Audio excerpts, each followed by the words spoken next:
Bienvenidos a Filosofía en tiempos de no filosofía, un espacio de reflexión profunda sobre el pensamiento filosófico. En la actualidad, un programa dirigido por Filosofía Tierra.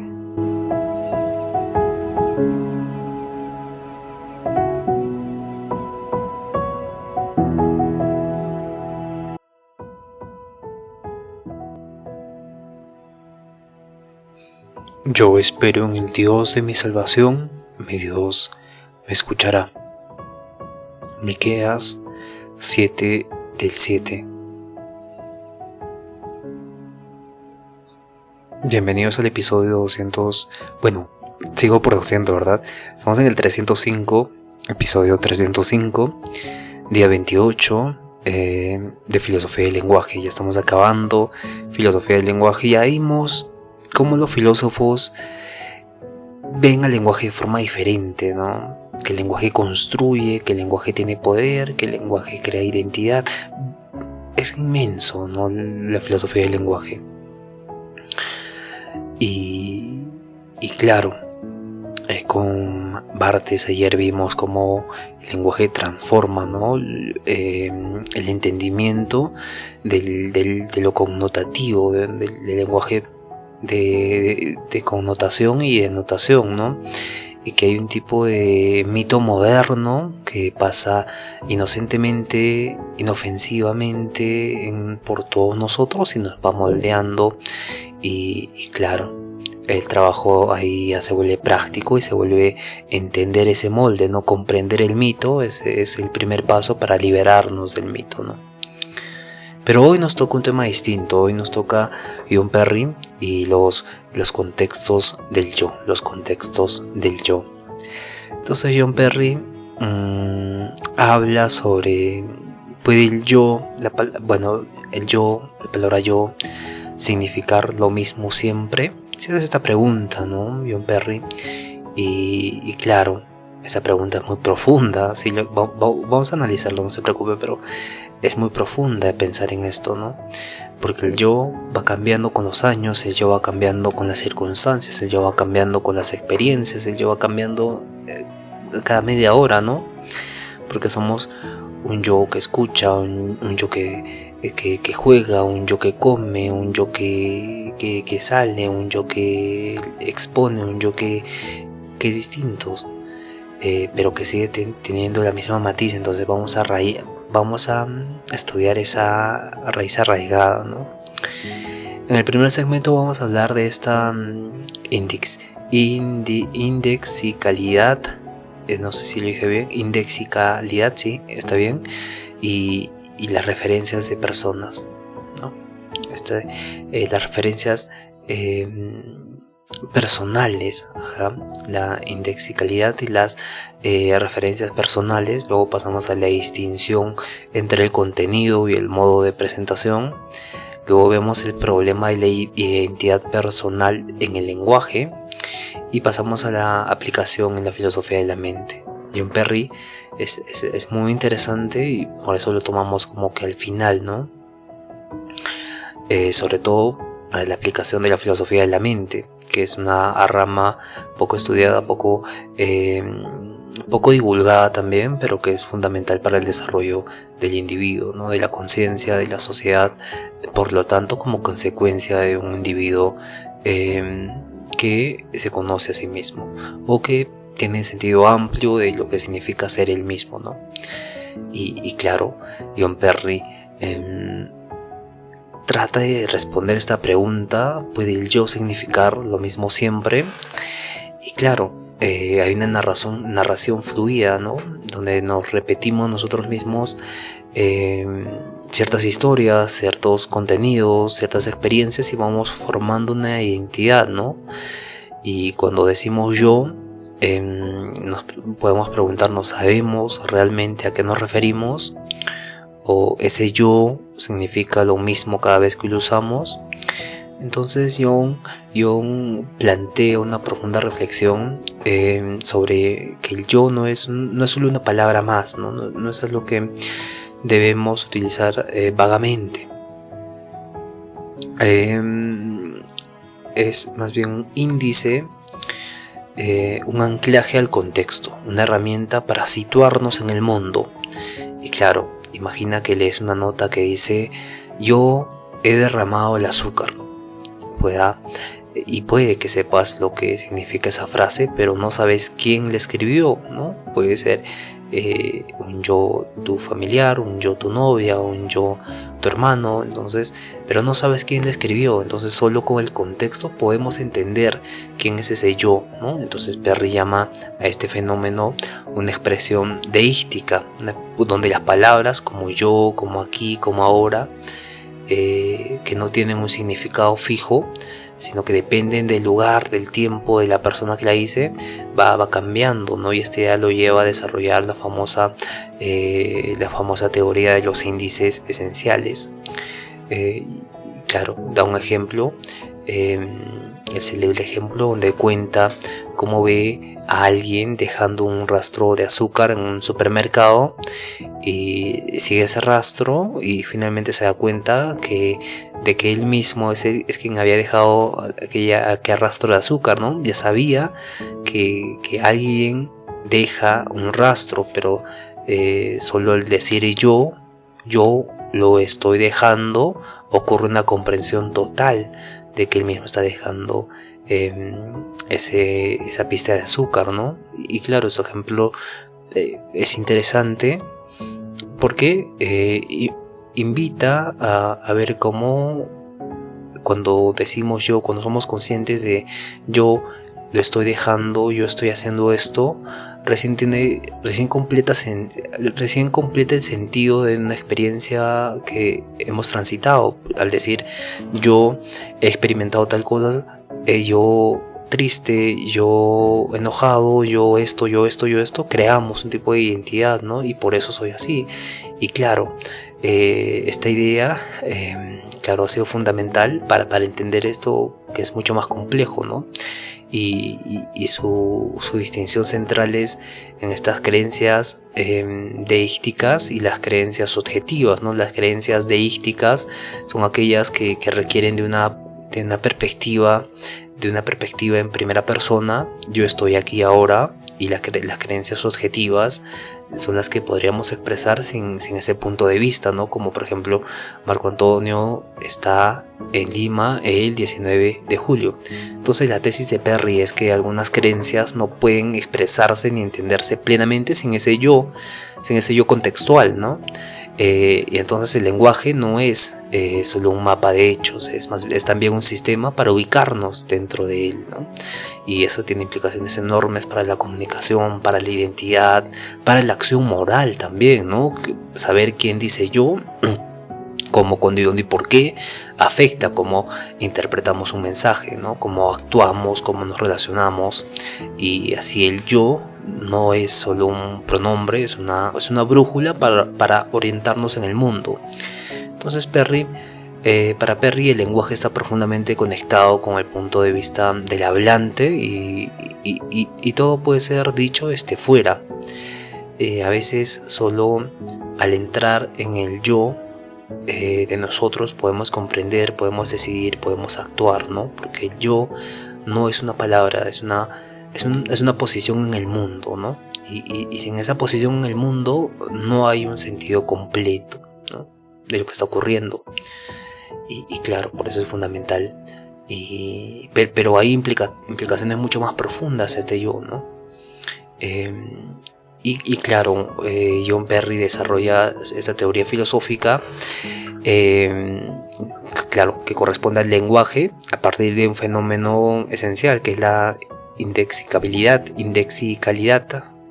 perdón, sí, es indexicalidad, donde es la propiedad que tiene de ciertas expresiones lingüísticas de depender del contexto para tener sentido, ¿no? Por ejemplo, las palabras como yo, las palabras aquí, hoy, tú, mañana, la palabra allí son índices deísticos, ¿no?, cuyo significado no es constante, sino va a depender del lugar, va a depender del momento, va a depender de la persona que lo dice.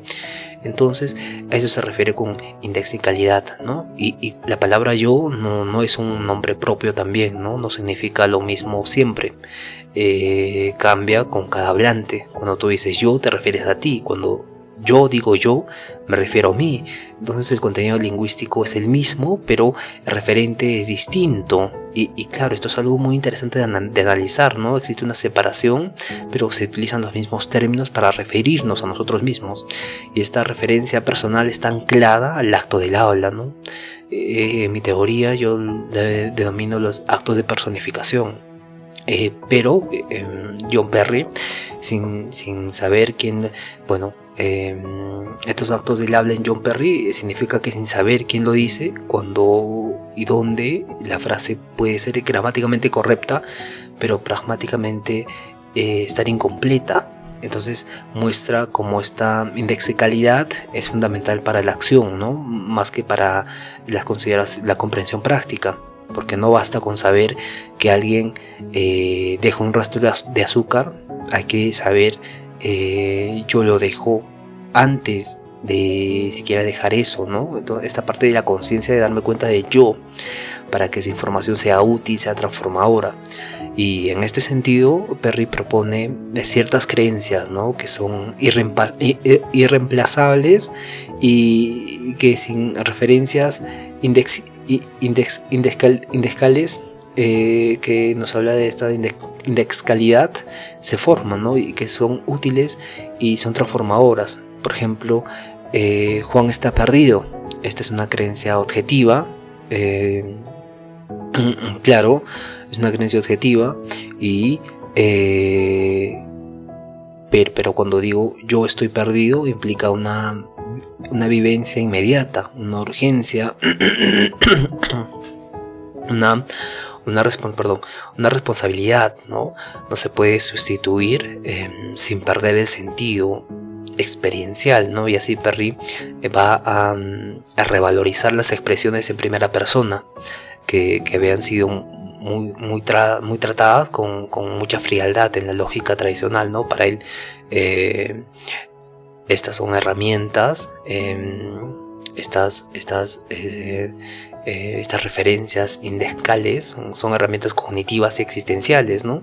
Que nos permiten orientarnos en el mundo, tomar decisiones, construir identidades. Entonces la indexicalidad no es un defecto del lenguaje, sino es una de sus funciones más profundas, ¿no? Porque nos permiten decir cosas situadas, cosas vividas, cosas encarnadas, y el yo, lejos de ser una simple etiqueta, es el punto de partida desde el cual comprendemos y actuamos en el mundo. Y claro, va a ser esta distinción entre contenido y modo de presentación, porque uno de los aportes clave de John Perry surge del diálogo con Frege, ¿no? Que es la distinción entre el contenido de un pensamiento y el modo en que se presenta, ¿no? Y esta distinción es esencial para entender cómo una misma información objetiva puede ser percibida de manera distinta según el punto de vista del hablante. Entonces, esto significa que el contenido es la información o el hecho que expresa, que se transmite, es una expresión que se transmite. Por ejemplo, la frase "el autor del Crimen y Castigo es Dostoyevsky", de la obra Crimen y Castigo, tiene un contenido verdadero, señala un hecho. Y mientras que en el modo de presentación es la forma en que ese contenido es conocido, es pensado, es experimentado, ¿no? Puede variar sin que cambie el contenido. Por ejemplo, dos personas pueden creer la misma cosa, pero bajo diferentes modos de presentación. Diferentes modos de presentación, pero conocer la misma cosa, y eso afecta a cómo van a reaccionar a esa cosa. No entienden, o incluso si lo reconocen, pero tienen dos modos distintos de presentación. Un ejemplo de esto es de Perry, el supermercado, ¿no? El ejemplo del supermercado del tarrón de azúcar. Perry cuenta esta como una anécdota, ¿no? Donde él sigue un rastro de azúcar en un supermercado para ayudar a alguien, ¿no? Alguien, hasta que se da cuenta de que él mismo lo está dejando, ¿no? Ahí hay dos niveles, que el contenido sería que alguien está dejando un rastro de azúcar, y el modo de presentación es que yo soy quien está dejando este rastro de azúcar, ¿no? Y aunque el contenido es una persona deja ese rastro, es el mismo. Claro que es el mismo, y solo cuando se nos presenta bajo la forma de yo estoy dejando ese rastro, se vuelve útil para la acción. Entonces, esa diferencia de modo de presentación convierte una información pasiva en una experiencia activa, ¿no? Y claro, cuando Gordon Frege había distinguido entre sentido y referente, para recordar, el sentido es el modo de presentación, como pensamos el referente es la cosa, el objeto, el contenido a que se refiere. Entonces Perry toma esa base, pero rechaza que todo pensamiento debe estar mediado por modos abstractos, ¿no? Él afirma que el contexto y la situación real del sujeto son insustituibles, no se pueden sustituir por la parte lógica, la abstracción, no se puede reemplazar el yo por un nombre propio, ¿sí? sin que pierda este valor pragmático, ¿no? Y esta distinción tiene consecuencias interesantes en la filosofía de la mente, porque cómo pensamos sobre nosotros mismos, ¿no? ¿Cómo es posible que alguien pueda pensar sobre sí mismo y reflexionar sobre qué piensa sobre sí mismo?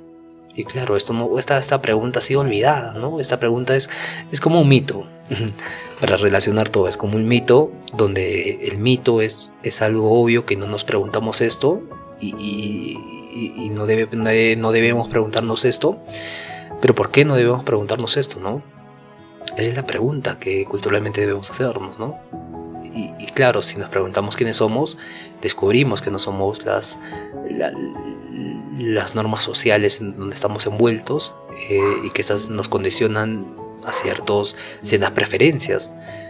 Y claro, porque una persona que no se conoce a sí misma, pero se deja llevar diciendo que beber todos los días es normal, la persona no se cuestiona la identidad y bebe todos los días como normal. Y no solo beber, ¿no? Sino muchas cosas más bien sutiles que aparecen en la cultura. Entonces, un mito moderno. Y claro, esto sirve también para analizar cómo tomamos decisiones al reconocernos en una situación, ¿no? Y claro, para la comunicación también es muy importante la teoría de Perry, porque como un mensaje puede ser malinterpretado si se pierde su modo de presentación original, ¿no? Entonces Perry nos muestra que comprender un mensaje no es solo captar su contenido, sino también es entender cómo se presenta ante el otro, cómo se presenta desde el lugar, con qué implicación subjetiva. Entonces el yo, el aquí, el ahora son modos de presentación que estructuran toda la experiencia del mundo. Y claro, eso es importante porque hay problemas de identidad personal en el lenguaje. Y muchas veces estos no son estudiados, ¿no? Imagina que entras a una habitación, ves un espejo y de pronto te das cuenta que esa persona que está ahí, que soy yo, bueno, que eres tú en ese momento, es el tipo de la experiencia que es íntimo, ¿no? Te miras al espejo y es repentino y es clarificador, ¿no? Es íntimo, porque te estás viendo a ti mismo, no y a esa persona que está ahí. Cuando dices esa persona que está ahí, te refieres a ti mismo, ¿no? Y claro, esto para Perry le interesa mucho cuando habla del yo en el lenguaje, ¿no? En términos lingüísticos, porque usemos la palabra yo a diario y rara vez pensemos en lo que realmente implica la palabra yo, a diferencia de nombre como Fernando, Lucía, el yo no se refiere a alguien de forma estable, sino que cambia con cada hablante. Si tú dices yo, te refieres a ti. Si yo digo yo, me refiero a mí. Entonces, pero ninguno de los dos dice lo mismo, ¿no? Y usamos la misma palabra, aunque esto tiene un nombre específico, ¿no? Pero no significan lo mismo, sino que tienen el sentido de lo mismo, ¿no?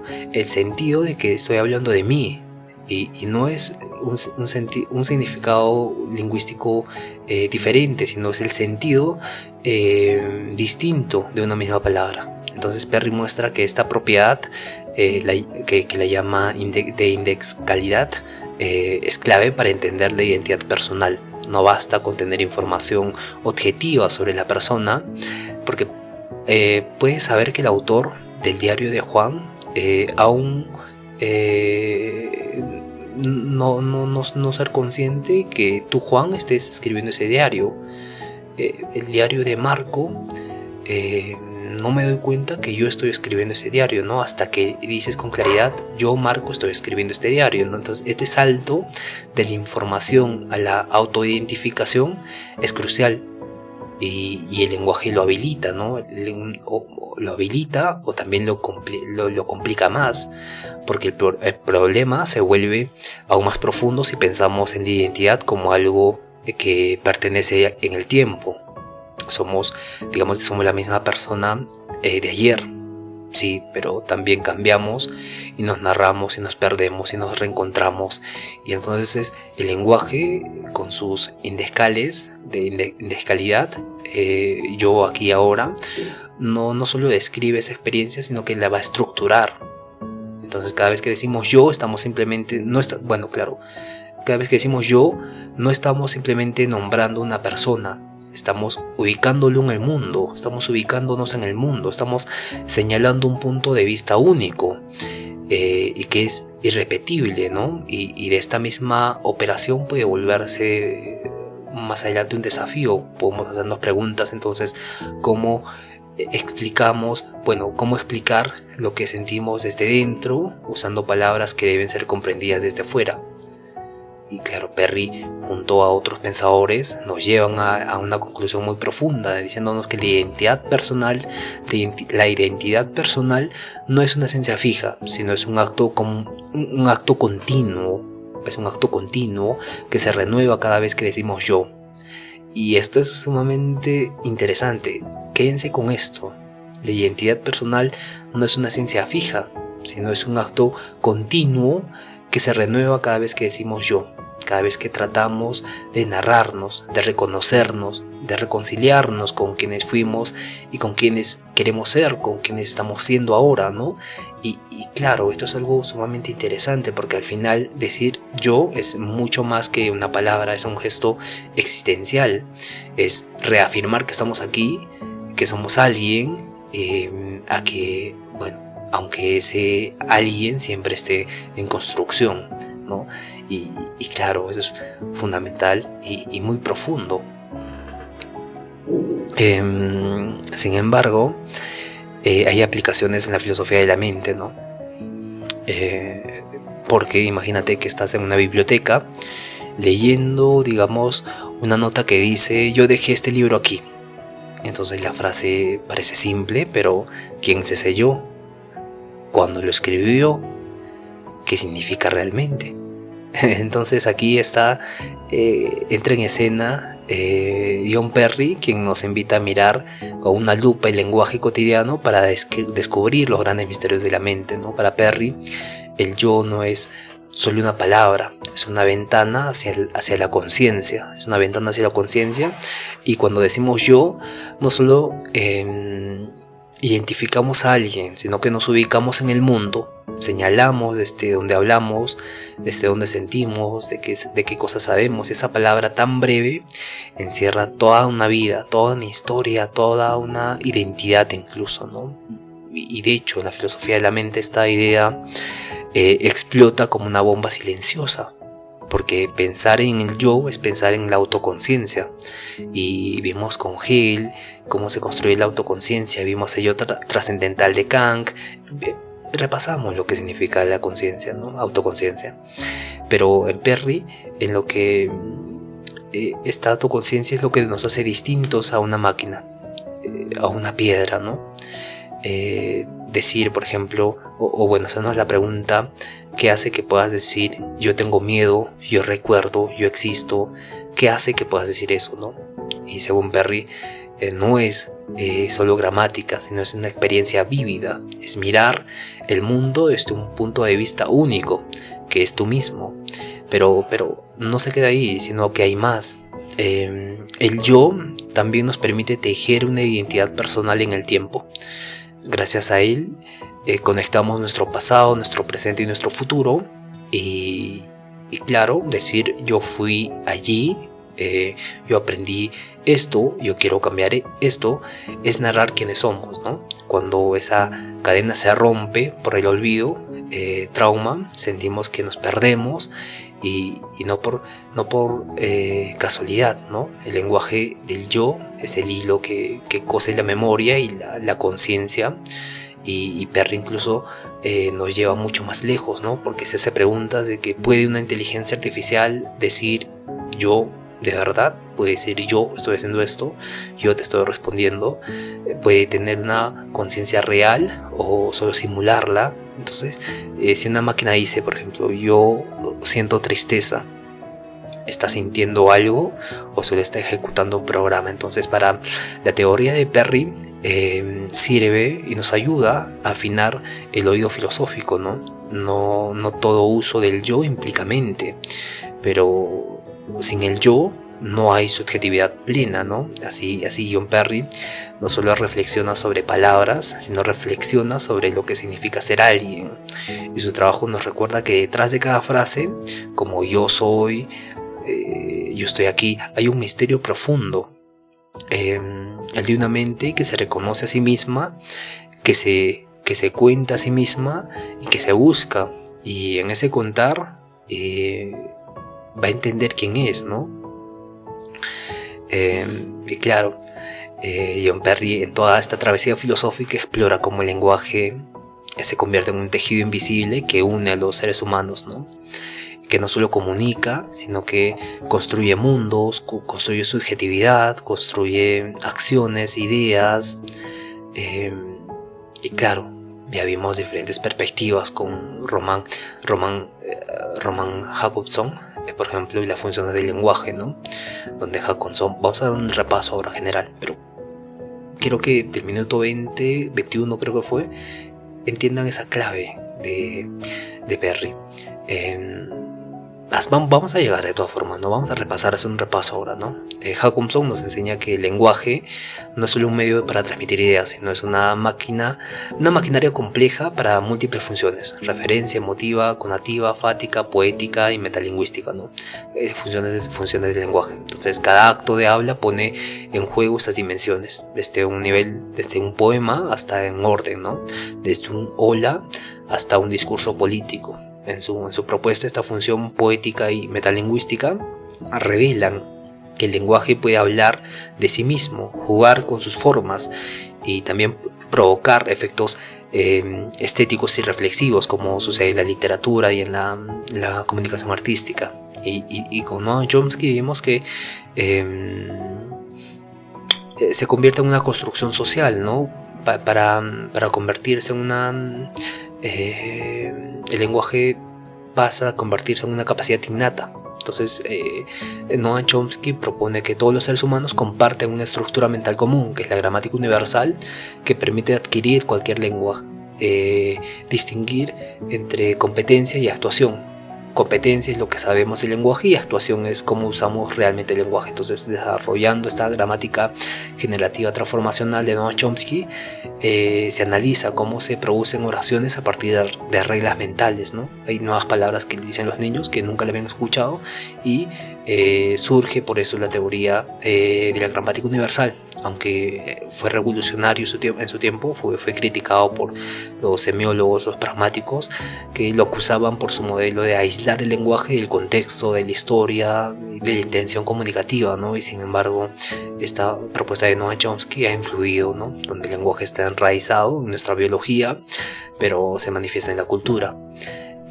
Con Gadamer, entender no es traducir, ¿no? Ya pasamos un poco la hermenéutica, sino que entender es una experiencia viva, es un diálogo con la tradición, ¿no?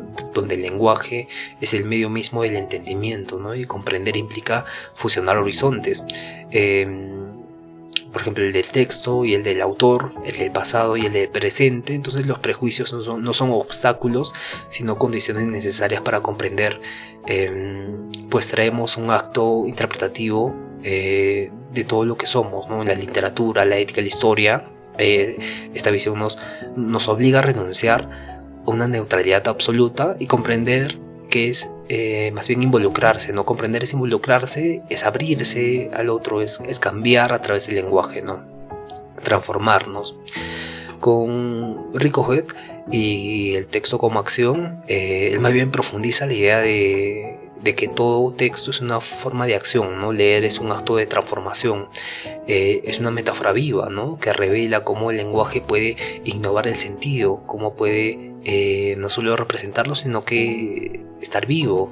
Entonces la acción narrativa permite al ser humano organizar su experiencia en historias y darle coherencia a su vida, ¿no? Y así como interpretamos textos, también interpretamos acciones. Entonces la ética hermenéutica surge de esta doble mirada, ¿no? Comprender no es juzgar desde fuera, sino participar de este interior del otro.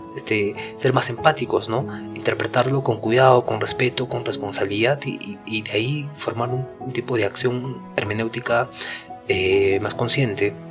Y con Benveniste hablamos de la enunciación, ¿no? Benveniste nos recuerda que la lengua vive solo en el acto de enunciarla. No basta con un sistema abstracto de lenguaje, ¿no? Lo esencial ocurre cuando alguien dice yo. Y esa enunciación crea subjetividad y nos convierte en sujetos hablantes. Y por ello estudia cómo los pronombres influyen, como el tiempo verbal, la posesión, estructuran la experiencia, ¿no? Mi dolor, mi pasado. Entonces el pensamiento desde un lugar único, ¿no? Y entonces el yo no es simplemente un nombre, es una posición discursiva que funda identidad.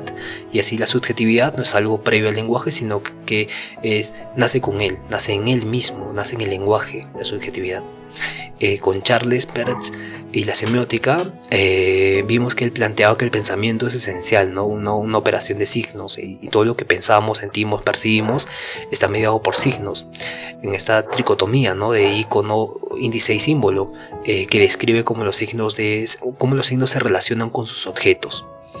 Y también es un modelo de signo-objeto interpretante que nos obliga a pensar el sentido como un proceso abierto. Y aparte de ser abierto, es dinámico, ¿no? Entonces la abducción que él propone, que es diferente a la deducción y la inducción, es una forma de inferir, es una forma de inferencia que permite generar hipótesis, ¿no? Revela cómo el pensamiento es siempre una apuesta interpretativa, ¿no? En su visión, el lenguaje es un sistema interpretativo sin fin, una red constante de movimiento que da forma a la realidad. Y con Barthes, en el anterior episodio vimos que él nos abre los ojos sobre el poder ideológico del lenguaje cotidiano, ¿verdad? En la moda, en la publicidad, en los noticieros, en los Instagrams, en los posts, de todo opera como una segunda articulación del lenguaje, ¿no? El mito moderno. Allí los significados se naturalizan, se disfrazan de sentido común, lo que en realidad son construcciones ideológicas, ¿no? Al analizar la connotación y también el placer del texto y las formas simbólicas de poder, Barthes revela que leer críticamente es desarmar los mitos, ¿no? Ver qué esconden tras lo evidente. Entonces el lenguaje no solo dice cosas, sino que ordena, oculta, persuade, seduce.